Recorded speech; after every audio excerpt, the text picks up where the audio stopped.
Balikan po natin si Attorney Mel Santamaria para sa mga kasagutan sa inyong problemang legal. Attorney! Maraming salamat sa iyo, Rafi. Punta natin dito si Arlene. Arlene, medyo tumayo ka nga. Si Arlene bumili ng hikaw.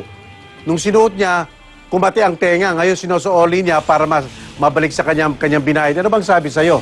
Sabi po ni, anong binilhan ko po, sabi niya na ibalik ko daw po kapag mangati na po yung tenga ko. May warranty.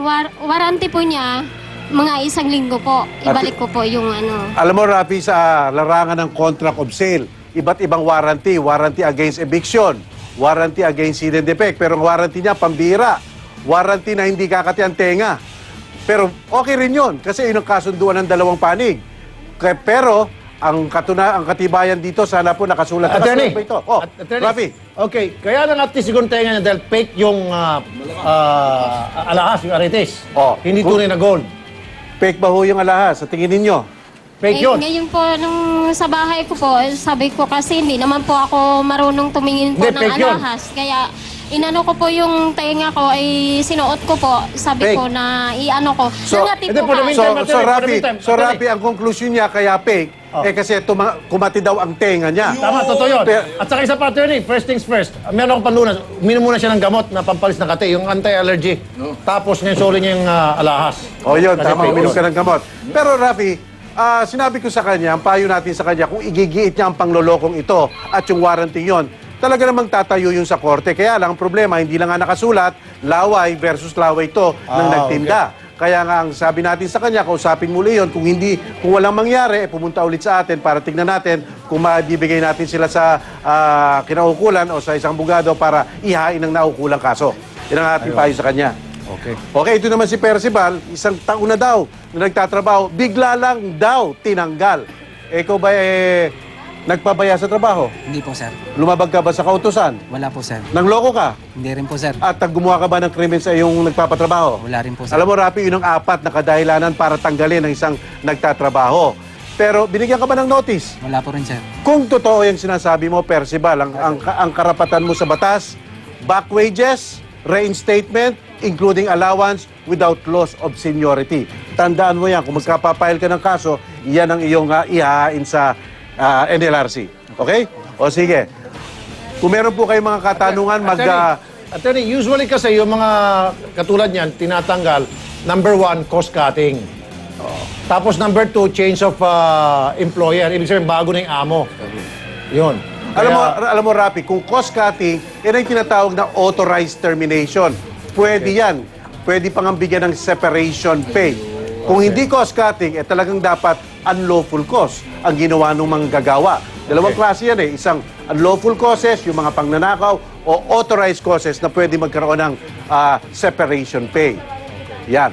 Pero kung hindi siya binigyan ng notice sa bawat isa, may paglabag rin sa batas. Ayun. Okay. So, kagaya na nasabi ko po, kung meron kayong mga problemang legal, pwede nyo pong itawag dito sa aming hotline sa 922-5218 o kaya 922-5220. Kapag tapos na po ang T3, pwede po kayo mag-text sa 09183-8383. Si Attorney Mel Santamaria po to. Balik sa inyo, Rafi, Erwin at Ben.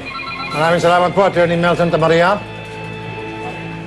Narito muli ang iba't ibang eksenang nakalap ng T3 sa iba't ibang kalsada sa Metro Manila. Nakakatuwa, nakakainis. What's wrong with this video? Sa EDSA, mga naglilipa ng killer bus. Ha? Aba, may pedicab. Nag-counterflow pa. What's wrong with this suicide estate video?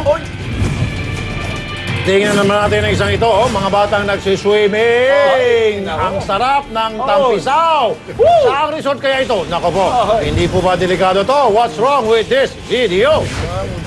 Traffic na naman! Malakas pang ulan. Eto si Kuyang Delivery Boy. Ayun, hindi nakatiis. Sa poste na kumapit. What's wrong with this video? Maluwag ang kalsada. Bawal ding tumawid dahil may harang. Pero teka, ano ito? Ha? Naku po naman, ayun ang footprints, oh, Nonoy! What's wrong with this video? Aha. Extra?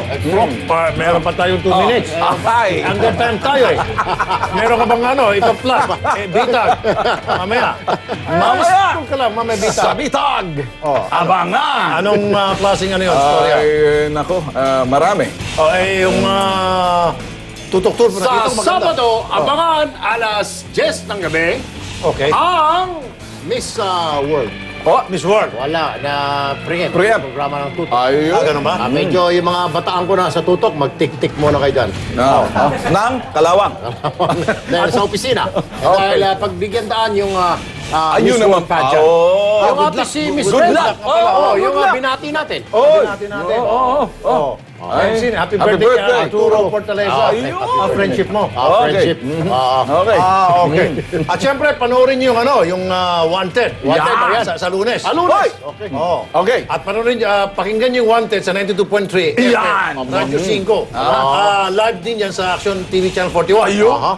Ayan, pwede na, pwede na. Okay, ayos. Yan po ang 30 minutong balitaan serbisyo publiko. Salamat po sa mga nagpunta dito sa ating studio at kay Attorney Mel Santa Maria sa mga may problemang legal na nais niyong ipakonsulta sa aming attorney. On call, pumunta lamang po dito sa aming studio sa Novaliches, Lunes hanggang Biyernes hanggang Lunes po. Ako po si Rafi Tulfo. Eh, sulit na sulit yan. Tol, maraming salamat sa inyo. Walang sawang suporta. Ako si Ben Tulfo. Hanggang Lunes mga kapatid, walang iwanan sa damayan. Ako po si Erwin Tulfo. Susunod na ang aksyon. Magandang gabi, Pilipinas.